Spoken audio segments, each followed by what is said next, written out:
The Bachy Boys are doing group chef kisses. The remaining 8 are getting spun around in the newest version of Challenge Trivia. Troy survives an all-time elimination beatdown and borderline attempted murder by Konrad. And Kiki cuts that G-string right off because it's time for the final, baby. It's the Challenge Australia episodes 9 and 10, aka the finale recap, coming up right now.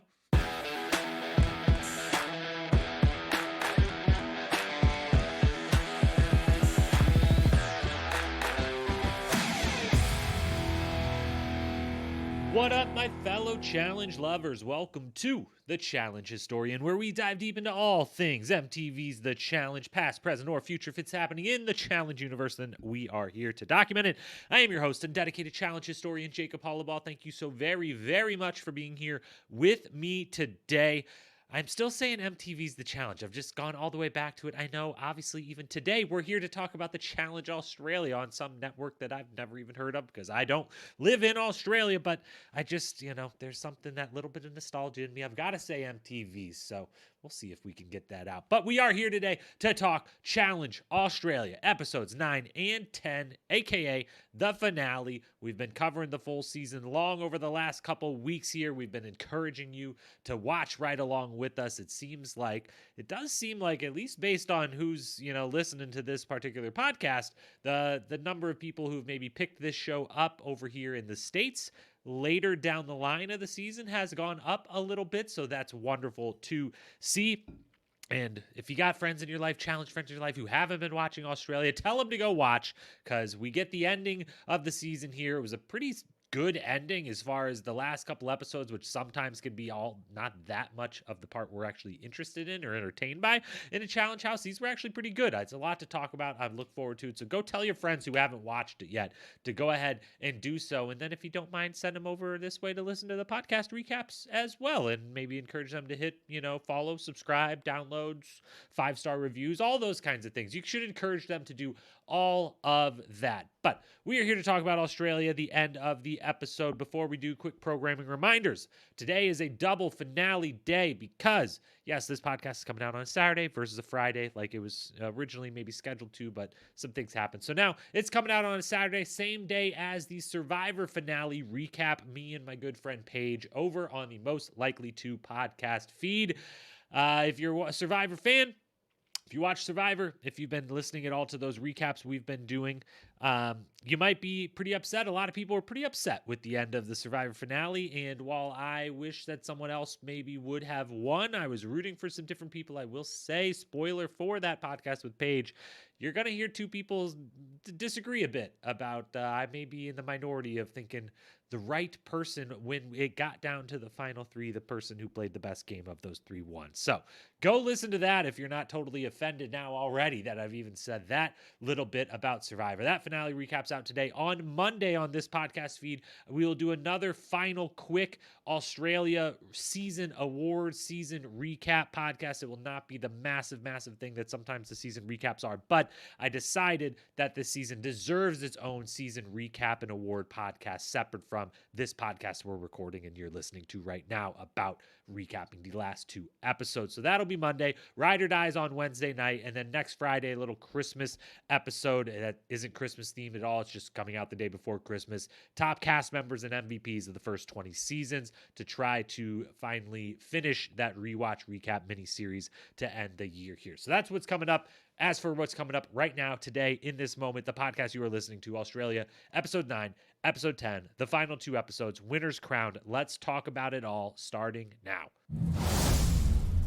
For our storylines segment here, or segments, there will be maybe a couple here. We'll split it up a little, but we're just going to walk through the 2 episodes because, we're really just talking about a daily, an elimination, and a final, which is why I had already said, sometimes the last 1 to 2 episodes of the season aren't all that interesting because most of the fan base, and even myself here who loves the competition side, the sports side of things, we come for the early parts of the season, the middle parts of the season where there's still a lot of people left. There's a lot of different drama. There's a lot of just who's going to do this, who's going to do what, how is this going to act, whatever.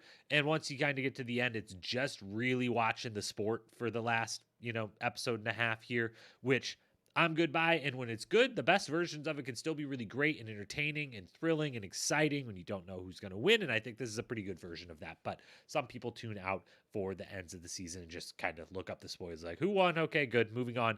Not us, and hopefully not you if you're listening to this. So we're going to walk through these 2 episodes, but it's really just kind of walking through the different events of the episode. Pre-daily, we'll start just a couple comments that everything episode 9 pre-daily challenge. Troy is now the target. So it turns out something we already knew to be true is confirmed as true. The Bachy Boys are intelligent human beings. They understand who their threats are at what times, and Troy is now the de facto target of we got to get him out. If they're giving us a chance to get one more person out before the final, it needs to be him. So Bachy Boys plus Connor, who is a Bachy boy at this point in time as the leader of that alliance. We talked all about that last podcast, but they're smart. Troy's the target. And Kiki on the other side, who's been beaten down over the last couple daily challenges and eliminations, and just, she's had this back issue going for a few episodes. She calls her boyfriend. She says she needs to go to the hospital. That's how bad it is, which,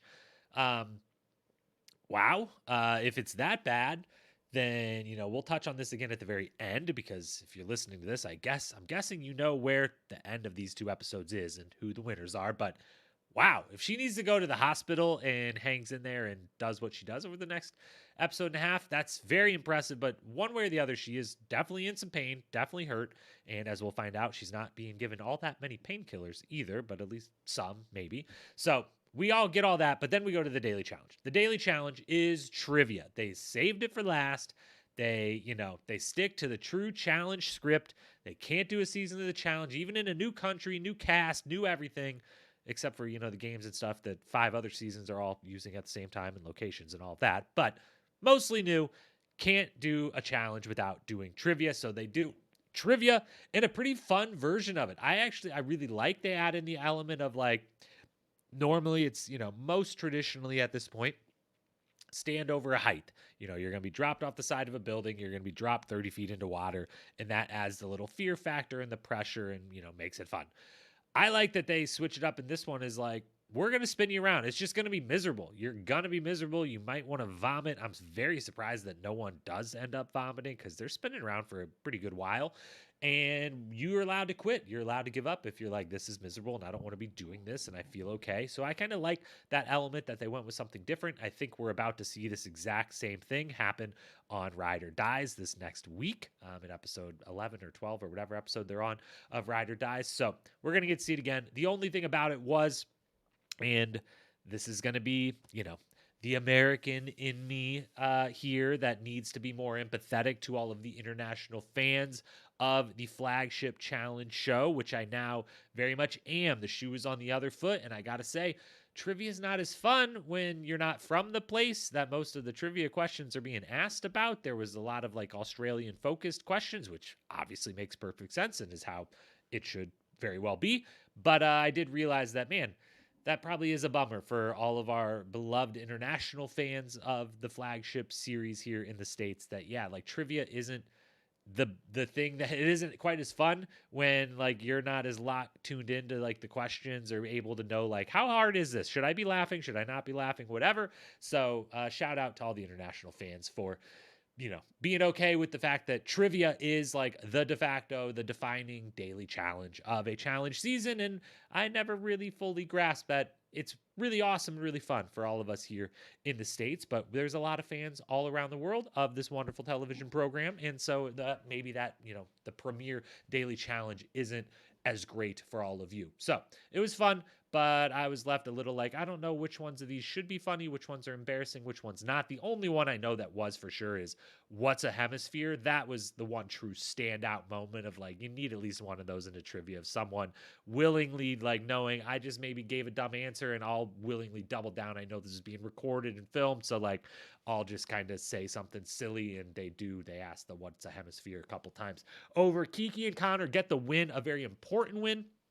They save themselves from definitely getting called out. Fair or not, as well as they have done all season, as much winning as they had done all season, if they didn't win this daily challenge, I think whoever loses of the other 3 teams is going to ask for Kiki and Connor to go against. And I think whoever wins of the other 3 teams is going to be willing to probably maybe give them Kiki and Connor because, again, they had won plenty enough in the season. Like, they were now threats as well. And so it wouldn't have been, that big of an argument to be like, oh, well, like, we want to put, like, if Troy would have won and he would have been like, I want to put Kieran and Konrad or against each other because I want to get like a solid competitor out. It'd be like, well, like, Connor's on equal footing with them, if not above them at this point. So, like, he wouldn't have thought that way. So I think one way or the other, Kiki and Connor were going in if they didn't win. Flat out, undeniably. Same with Troy and Brooke J. I guess really, or yeah, who's Troy's partner in this one? Yeah, whoever Troy's partner was. Brittany, of course. Unless, of course, if it was Kieran got last and Konrad got first, then, things maybe both of those couldn't have been true. But anyways, the point I'm trying to make, Kiki and Connor saved themselves from getting called out, fair or not. And it's all thanks to Kiki. Kiki's getting it done. She knows a male honeybee is called a drone. She knows the Sahara is the biggest desert in the world. She knows the femur is the longest bone. And that is clutch. She gets 3 questions right that everyone else seemingly probably would have got wrong. Maybe the Sahara, I guess, was a fairly easy enough-ish. But, the other 2 pretty difficult, especially the honeybee one. That one was the most shocking correct and like confidently correct answer of the entire thing. And I love when trivia is actually won by someone instead of just last to lose by someone, which often happens where like no one's really like getting a bunch of stuff right, or the person that won like got the 2 super easy questions that it was just kind of luck of the draw. No, and this one, Kiki absolutely won this event for her and Connor straight up, no doubt about it. So you love seeing that. Then we go back to the house, and at the house it's decision time. And before they make their decisions, they get a really nice looking dinner. Really nice setup. Looks like legitimately nice food. And yet again, I'm here to say it seems like the Challenge USA got absolutely screwed because, we'll see what the UK and Argentina versions of this season look like. But so far, Ride or Dies and Challenge Australia look like they got the better housing situation and the better like food and living standard situation over Challenge USA. And it looks like there may have been a bit of a gap. And that really pisses me off because it burns so many bridges with so many great possible cast members from the Challenge USA. Anyways, I digress. Let's talk about the decision that was made here, which isn't really a decision. They have 2 teams to pick from. They're kind of equal footing, with them, and they choose Konrad and Brooke J. The only interesting thing about it is we find out that, or they choose Konrad and Brooke B. Excuse me. It was really hard to do the Brooke J, Brooke B thing, especially when they became 4 people left. Like, can they just both be Brooke and you know who I'm talking about at which point, which they will be here in a moment because one of them does go home. But Konrad and Brooke B are chosen because Connor says out of nowhere, him and Brooke J are like absolute best friends and like he could never go against her, which, I don't know. Maybe I missed that. Didn't really pick up on that. Maybe it was just something he said to like be like, we have to give some sort of reason why we picked them over you. So it is what it is. It's Konrad and Brooke, and we head off to the elimination where, wow, absolutely incredible. Holy shit. We have not, I don't want to say we haven't had one like this in like a while, but I'm trying to even think on the last couple of seasons of the flagship. It didn't happen at all on, Challenge USA. All of those, the headbangers on that season were pretty kind of like made us feel bad and a bummer. Honestly, especially, yeah, all of them really. Ride or Dies so far, we haven't had like an awesome headbanger. And, thinking back, Spies, Lies, and Allies and Double Agents, I'm probably forgetting one, but maybe not. I don't know. But this one, holy shit, they're doing pole wrestle, so they really saved the best for last here, or the best and second best, because as you know, I think Not So Fast is the best elimination, but is also perfectly placed as the first elimination of a season, which they've been doing. So really enjoyed that. So they nailed it. Trivia for the daily, pole wrestle for the finale elimination, and it's not pole wrestle, it's pato ball.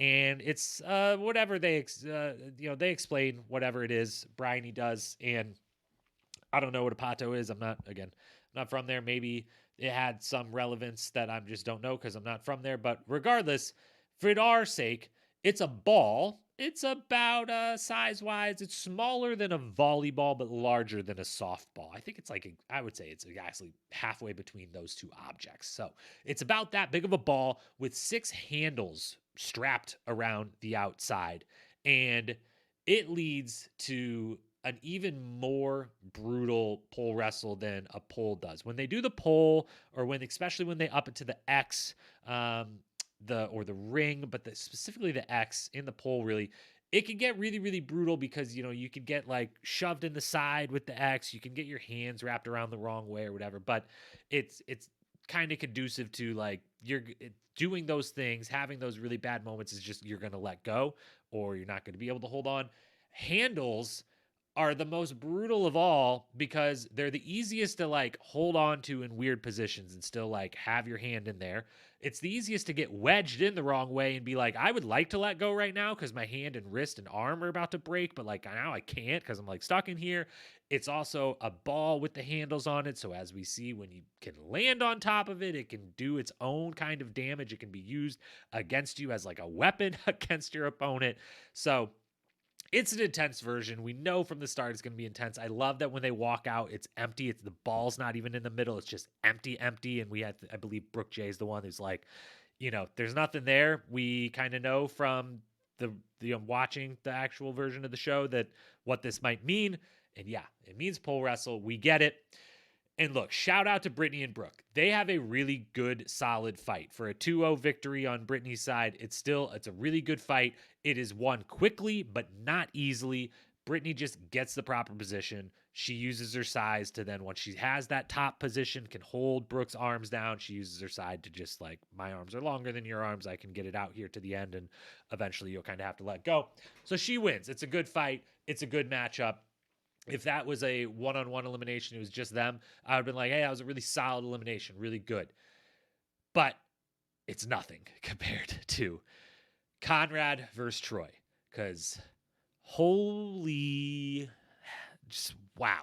I think I'm gonna just go there and say it right from the start. Like, this is a literal bloodbath, and the thing I'm gonna say right from the start, I think this is the most brutal pole wrestle we have ever seen. I think this is the most like scary. How are these people not like severely hurt? I'm fearing for their lives. This is painful to watch, yet thrilling and exhilarating to watch. And I should say from up top, they also both seem to be like into it and bought in, and they're totally comfortable and cool with what they have to do here and what the end result is going to be, which is always a key. And one of the things we did talk about during the USA season of like, that's when the kind of bad side of the headbangers is when it's like, not everyone wants to be signing up for that. They're really hopeful they can avoid that and do the rest of the season that they want to sign up for, but not that. And so it's good that we got two people who are into it. And yeah, I think this might be the most brutal pole wrestle ever. Like, more brutal than Joss versus Derek was pretty brutal. And by pretty brutal, I mean absolutely mind-bendingly brutal. And what a match that was. And there was lots of throwing around. There was Letarian versus Ace in All Stars 1, where, Ace gets slammed in the ground over and over and over before dropping. And like, that was painful to watch, but it was also a lot quicker version of what we see here. There was Susie and Kimberly with, the rope version on Ruins, and then Johnny and Dunbar in the same one in the rain with the rope. Iconic eliminations for sure, and very painful and brutal. And the rope one's even more just kind of like this ball like leads to some real dangerous spots where like you could wrap it around a neck or an arm or whatever.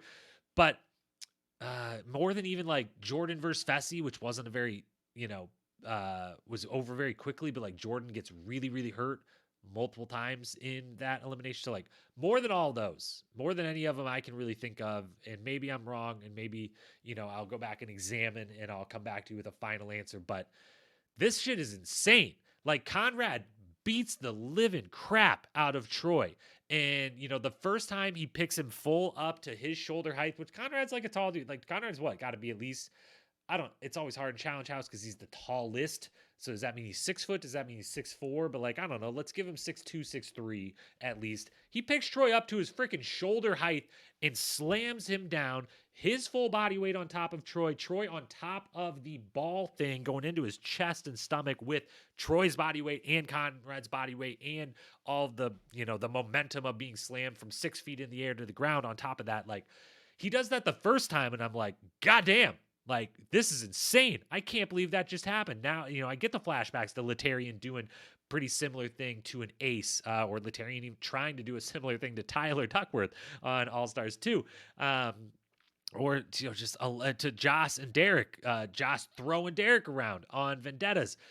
And then he does it again and again and again. He does the one big one. We get knees to the faces. We get arms being bent the wrong way. And then he does the like 3 in a row, like not nearly as high, but like he gets on top of him on the ground and just does the like kind of pushes himself up in the air and lands on him again and does it like 3-4 times in a row, super duper fast.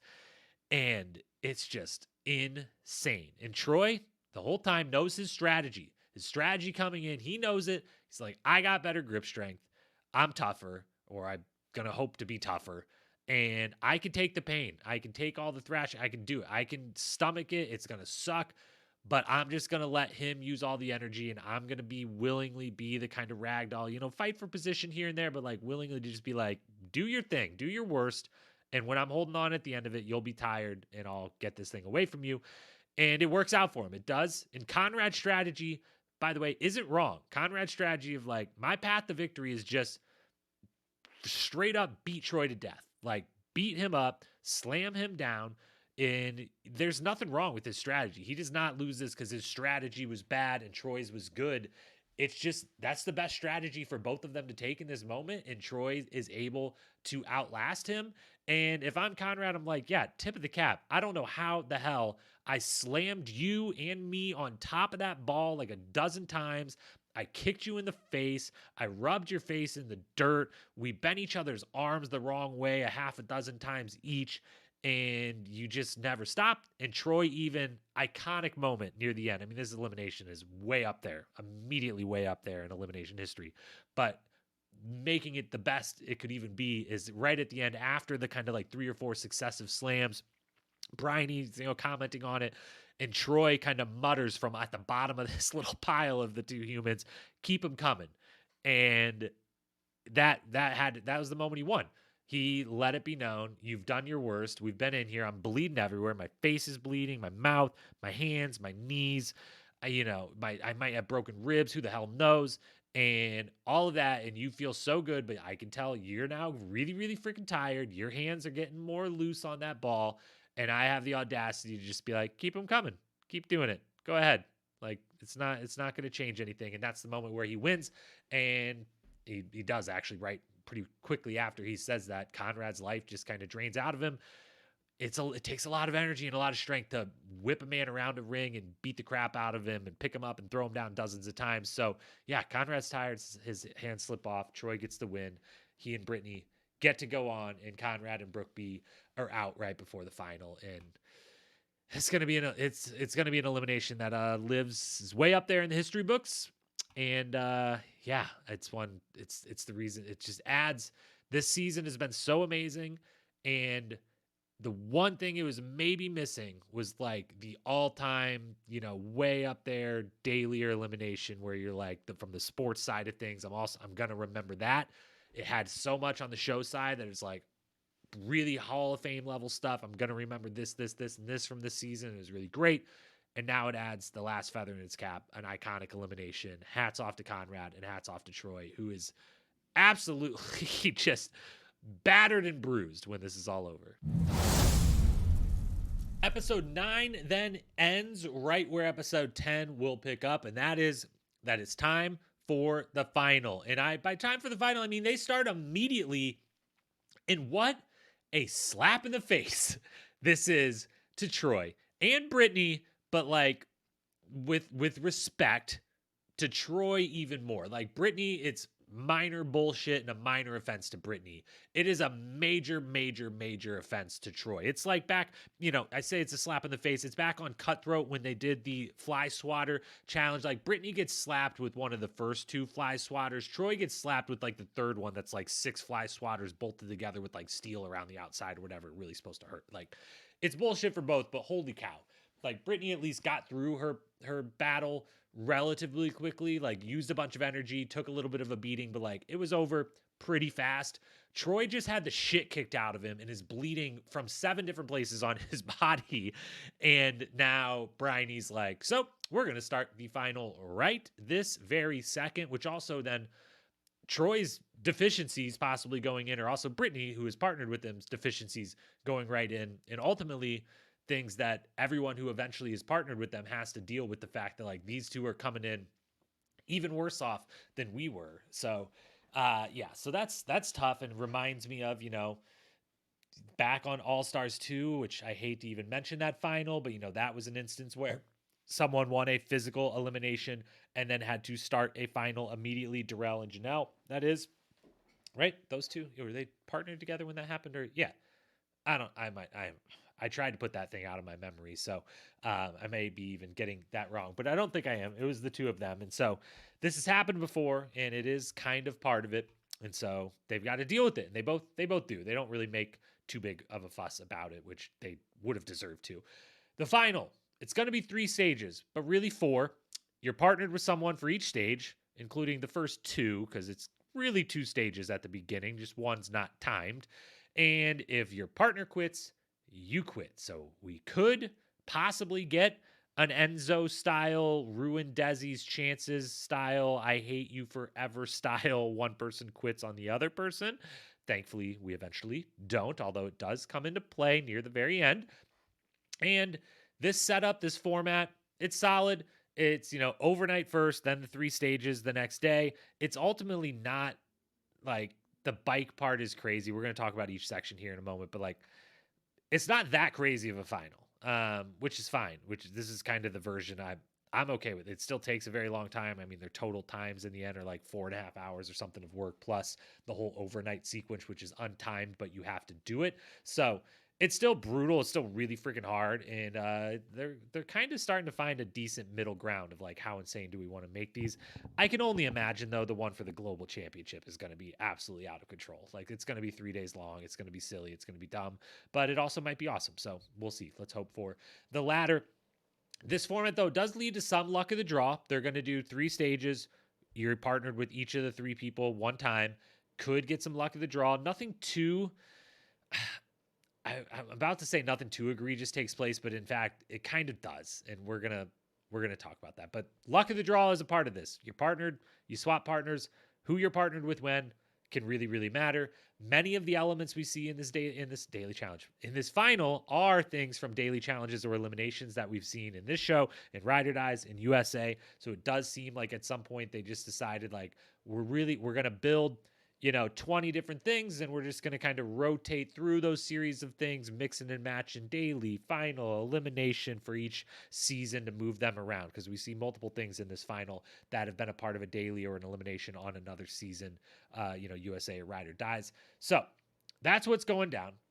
And it all starts with stage 0, the non-stage stage, the non-timed stage. But really, they say there's 3. There is 4 stages. The Ghost Town Overnight. The overnight to start the final is very interesting to me. I think it's better than the middle of it. It's better than like make you do something, then do the overnight, and then do another full day. I think I actually like this version better. Although, again, I don't love the you just did an elimination, now you have to come in, but maybe that's just like kind of the penalty for still being on the bottom at the end of the season, and gives kind of advantage to those who are like politically speaking riding really high in the house going into a final. So maybe I just talked myself into like it's actually kind of a nice setup of like elimination straight into the overnight, into the 1 day final after the overnight. So I could get behind that. So I like this version. I love that they're the single task. Look, you can alternate sleeping. That's just traditional how it works here. One of you stands, one of you sleeps. We give you actual like solid, blankets, pillow, campsite, whatever. But first, you've got to do the puzzle that ruined the favorites game a few episodes back that ruined, Ryan and Grant and Emily and Sugar's game back in the last time they were in this it seems to be the same abandoned ghost town that they were in before for that daily challenge, which was awesome. And that we saw Darrell and Veronica and Amber and Chauncey take, 2 damn hours or whatever it was with on Ride or Dies. They have to do this little figure eight type puzzle, put it together. Love that they made them do that. That's just funny and kind of petty and great. They all do it. They all go eventually kind of all do it around similar time. They all get to go to bed or start the sleeping process around 1:15 in the morning or so and get woken up or have to start the next morning around 7. So they get like 5.5 hours worth of alternating on and off. And they all seem to split it up pretty evenly. So that's the ghost town. Then we get actual stage 1, which they stick with the same partners they had just been in. And so they now been with these particular partners for a daily challenge, in Brittany and Troy's case, an elimination, then the puzzle in overnight, and now stage 1 of the final. So they should be pretty used to each other. And stage 1 is the most insane of the 3 stages by a long shot. It's also the one that takes as long as the other 2 stages combined, which should be noted as far as the total times go. They have to bike 100 kilometers on a stationary bike, and then they have to go to this river, do 2 laps of swimming down this river to get puzzle pieces, come back and put together a big memory puzzle, which is the same memory puzzle we saw in Ride or Dies, the elimination between Laurel and Jack and Colleen and Kim.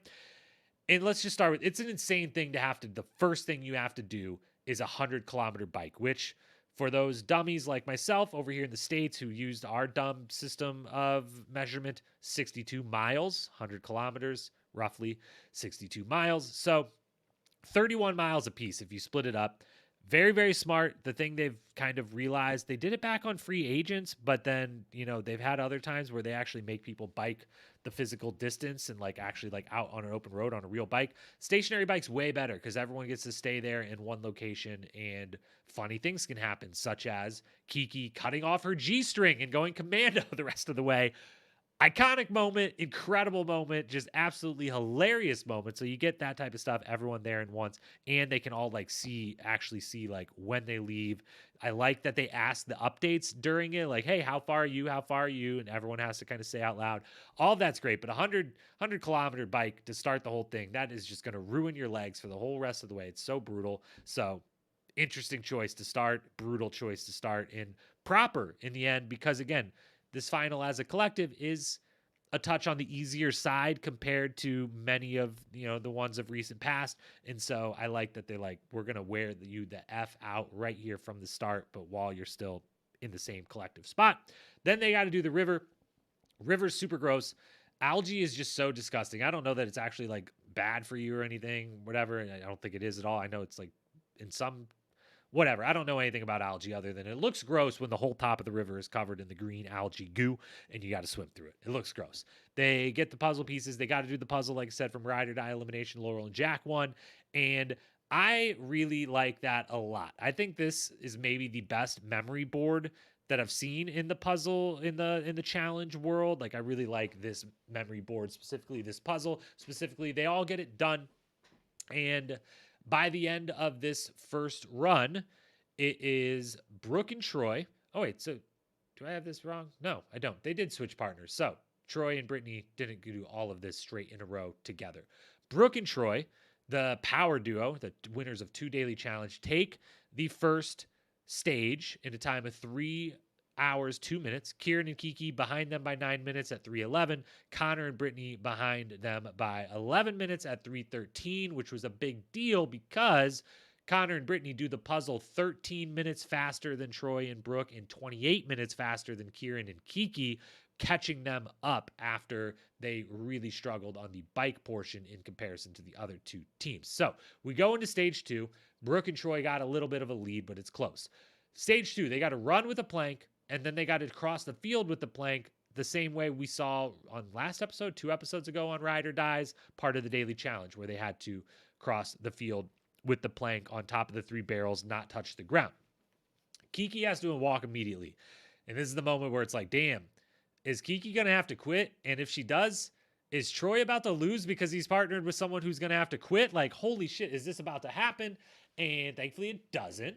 And this is where the moment where Kiki like earns her championship that she's about to have by the end of this recap and by the end of this episode that we're talking about here. She earns her title in this moment. She is beaten down, battered. She, had claimed she needed to go to the hospital. Whatever degree bad it really is, it's at least some degree of bad. And she's in bad shape and she could give up and she chooses not to. Also, there's clearly a rule that both people have to be holding the board because at no point during this does Troy be like, dude, I got the board. It's just an empty board. Like, I'll carry it by myself. None of the teams do that at any point. So obviously they're both have to be, they're required to also hold the board, which is the thing that, like, again, it's not that hard to just tell us the simple rules. But anyways, I digress. They're in last place running because they walk, but they get to the field and everyone else is struggling to cross the top, use the board to cross the wine barrels. And Kiki and Troy, and specifically Troy, do not struggle. Troy smokes this. He gets to put his ninja abilities to great use here. All of the things needed for this particular thing, the creativity that's needed, the strength that's needed, the dexterity and the core strength that's needed. This is what Troy was built for, and he absolutely smokes everything. And this is where it's got to be said. This part of this stage is where Troy wins the whole thing for himself with this, but he also wins it for Kiki. Because we'll come back to it again later, but like Kiki gets Troy for this stage, and Kiki does her thing. She like listens to Troy and does everything he asks, but mostly just stays out of the way. Like Troy does all the work and strategy and everything, which is fine. And again, luck of the draw. She gets partnered with him. Brooke is partnered with Connor during this, and they both struggle and they both lose a lot of time because the end results of stage 2, Troy and Kiki finish in an hour 27, Kieran and Brittany an hour 42, Connor and Brooke in an hour and 58 minutes. 31-minute difference. And again, they got to that field probably 5 to 10 minutes before Troy and Kiki. So then they lost like 35, 40 minutes in that field. Brooke did to Kiki and, Connor did to Troy. Overall now, after 2 stages, Troy's up by 25 minutes over Kieran. Kiki is up by 17 minutes over Brittany and 23 minutes over Brooke. So still a race on both sides, but that field was where it was really won and lost. And we get to stage 3. It's an endurance, carry the tires. The tires have names on them, put them in order. The people eliminated a little puzzle and then push a car 100 meters through a wet, grassy field, which looks incredibly difficult. Everyone does the tires correct. That's impressive. I thought someone would get something wrong there. Maybe they did and we didn't see it. I don't know, but it seems like everyone does it pretty correctly. There's not really a ton of separation. Kieran and Brooke have a little bit of a lead, but this round comes down to the cars. Pushing that car on fresh legs is a feat. Doing it now at the end of all of this, when they've been doing this much running, when they did that 100-kilometer bike, when they stood up all night long, seems impossible. And it's just damn impressive that they're all able to do it because it seems really, really difficult. I forget how many tons the car were, and I didn't do the conversion over, but it's super duper heavy. It's very, very difficult, especially through the wet, soggy field, both to get your feet positioned in and actually get like traction, but also because the tires sink down, it's just harder to push the whole thing. Kieran beasts it. Kieran really shows out, and later in the season he became like, oh, there's like a lot to his physical game here, and he shows it a lot here in the strength side. Shows a lot more than I thought he had because he does this. He makes pretty quick work of this, or as quick as you're kind of going to do with something this difficult. It's not like that thing's going to be going 30 miles an hour across that field. I thought he had a chance to win because it seemed like, moving this was going to be really hard for Troy, and they definitely edited it to make it look like there was maybe more of a gap, and they just got kind of perfect timing because as Kieran and Brooke finish this leg, like the sun had just gone down. And so then like only a few minutes later, it's significantly darker, but it feels like, oh, like Kieran and Brooke finished and like the light was still kind of out there. Now it's like pitch black. Like, has it been a long time? I don't know. So they got kind of lucky with maybe being able to edit that way. It looks like Troy, is going to really struggle. He's the smallest of the 3 guys, pushing the guys kind of doing a lot of the pushing from the back of the car. It seems like that's going to be really, really tough, but he gets it done. His duo finishes, and then it comes down to Connor and Kiki. They find a way. They get it across the field, but then they're running. Kiki is truly on her last legs of like, please let this be over now. And Connor just drops and it's pitch black out and they don't have good lighting. They're just both wearing the headlamps, but otherwise, like the path isn't lit up. And Kiki's just like, fuck it. Like, I can't get him up. I'm just going to run to the finish. She gets to the finish. She collapses. She's distraught. She's like, where is he? He's back there somewhere.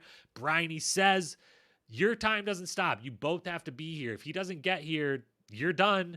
And if he does get here, like whenever he does, that's your time. Like, it's not over for you, Kiki. And it was a real sense of suspense. Like, I was really for legitimately like, holy shit, this is amazing. Like, what is going to happen here? I didn't know. Thankfully, I hadn't had any spoilers. I didn't know who won or anything. So I was like, what is going on? And what a moment for Connor. This could have been an all-time villain moment. I don't think Connor's that. I think Connor would willingly, like, in a different situation, be like a villain on this show and be awesome at it. I don't think I think he's a great person from everything we've seen from this season, but I don't think he would do it. But there was a chance, like, he did have to know sitting there, like, Kiki was in the lead and they had lost some time in this, but like, if he got up and finished, Kiki wins. And if he just sat there, then like Kiki would automatically lose, and his, best friend that we found out, Brooke J, would possibly win. And so he's kind of picking the winner there in the end after all of this, which I don't know if he actually realizes that in the moment, but like, that's the situation at hand. Almost everyone not named Kiki, who's, just like, my body is shutting down the moment this is actually over. Everyone runs back. They find him. He gets up. He runs through. We get the triumphant moment. It's a great moment. I loved it. And then we get to the results.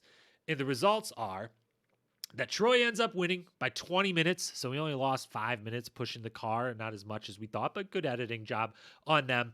And he was the best player all season. He was the best all the way through the final. He's an awesome champion. I think he has a real shot at winning the global championship if he can make a couple friends in the house. Because when we preview that season, we'll talk about like the U.S. players that have a massive advantage because of the alliances and friends or whatever. But Troy's unbelievable at this. He was the best player through and through. He's a super deserving champion. I'm glad he won. I love Troy. I liked him. He was one of the 4 people in episode 1 that I like gave the star to and was like, I'm in on this guy. He's fun. He seems like he's going to be good at this. He seems like a great person. He, had a clean run as far as that's considered, and absolutely dominated and kicked ass, and is an awesome champion. And I think if you throw him on a global championship, if you brought him to a flagship or any version of the challenge, he's going to be a real threat because he's really good at everything that it takes to be really good at the challenge. On the female side, Kiki gets the win.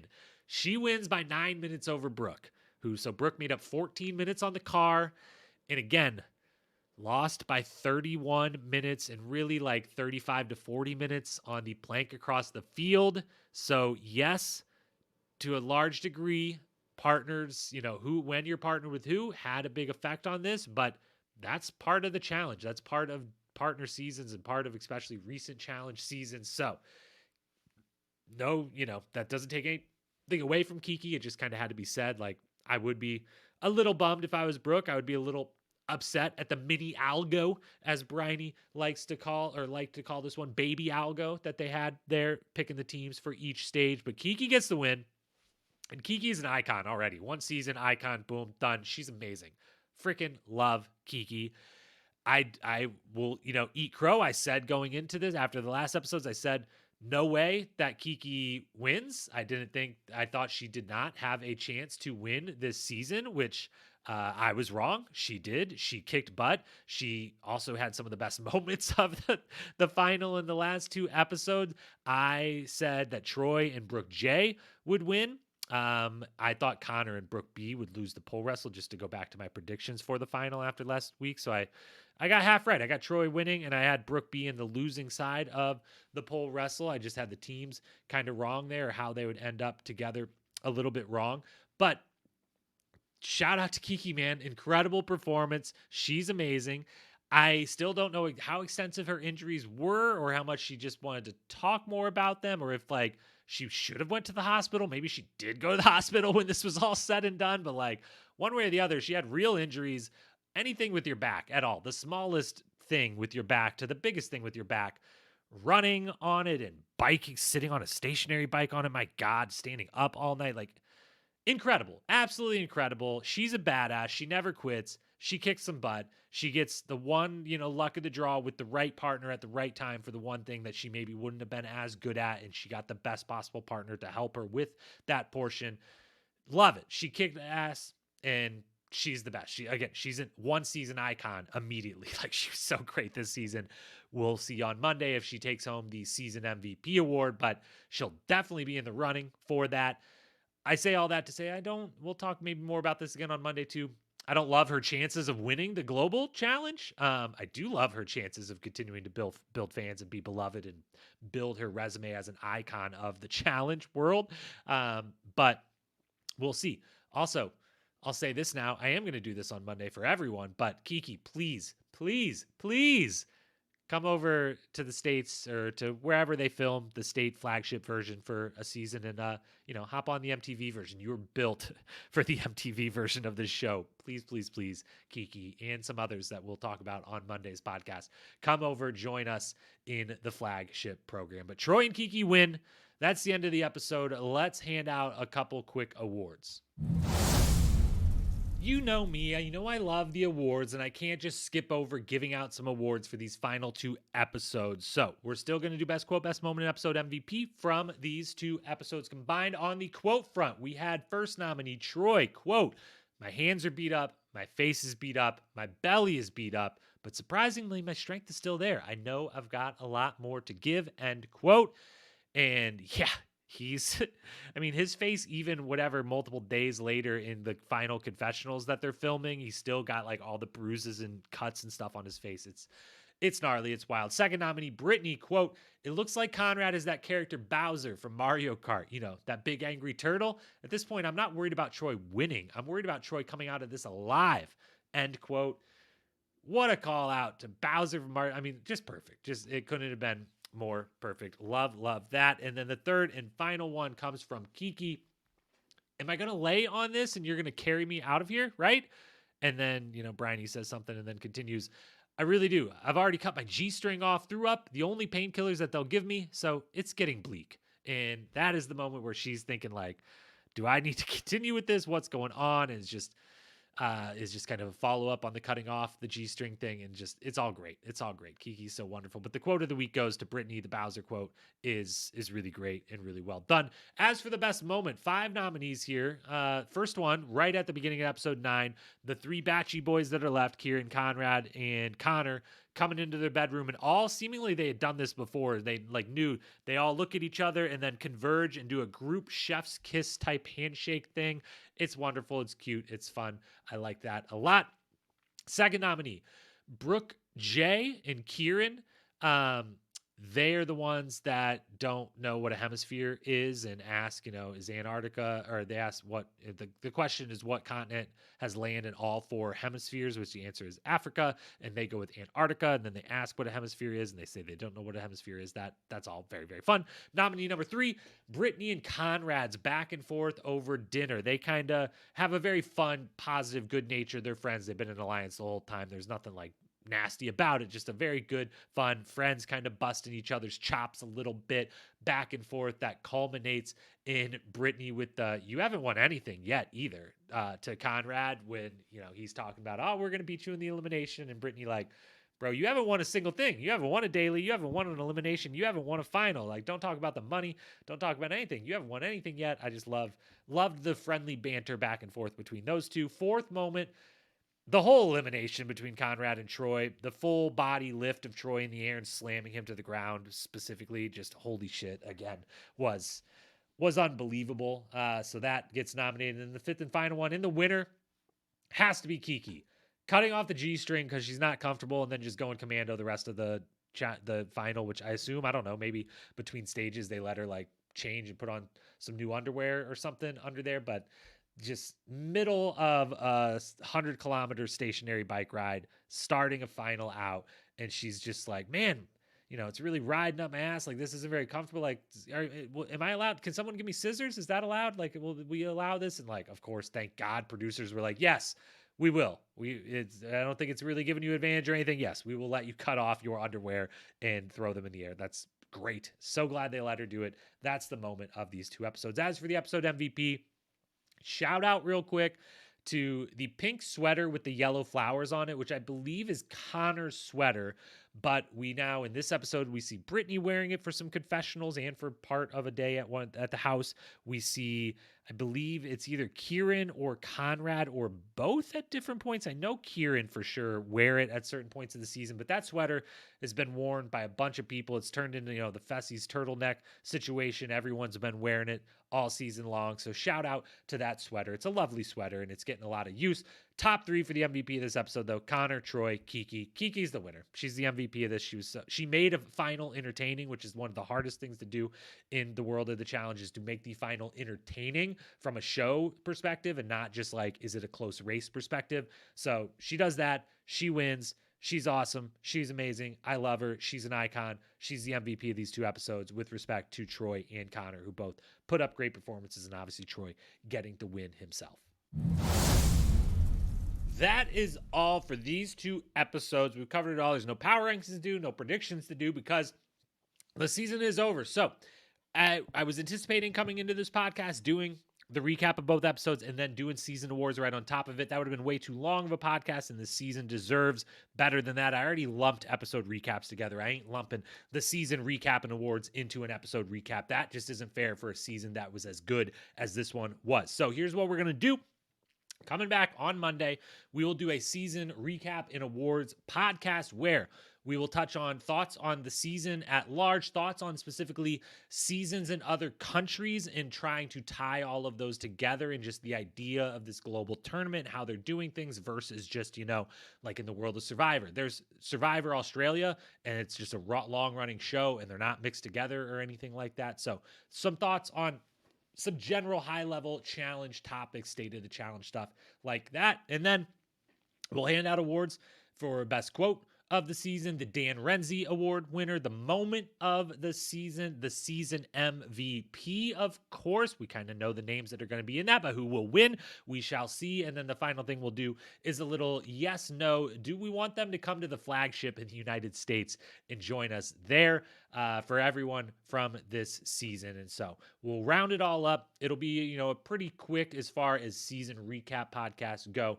but it deserves it. We got to talk about it a little bit more. So we'll be back on Monday to do just that. As for now, again, Survivor fans, head over to Most Likely To podcast feed. Listen to that finale recap with me and Paige. Come back Wednesday night for Ride or Dies. Hit that follow, subscribe button wherever you are. Turn on automatic downloads. Those things help a lot for me on my side of things. Leave a 5-star review and rating if you don't mind. And as always, on Instagram at Challenge Historian, hit me up. DMs are open if you want to talk about the Australia season, your thoughts on it. If you want to talk about Ride or Dies, the Global Championship coming up, as long as you don't bring any spoilers to the table. If you say something more than just "you suck," I will respond to your DMs and we can have a great little chat about the challenger. Anything else, really. Love chatting with you, love talking with you. So hit me up there. Thanks for being here. Thanks for listening. I will talk to you again on Monday. Peace.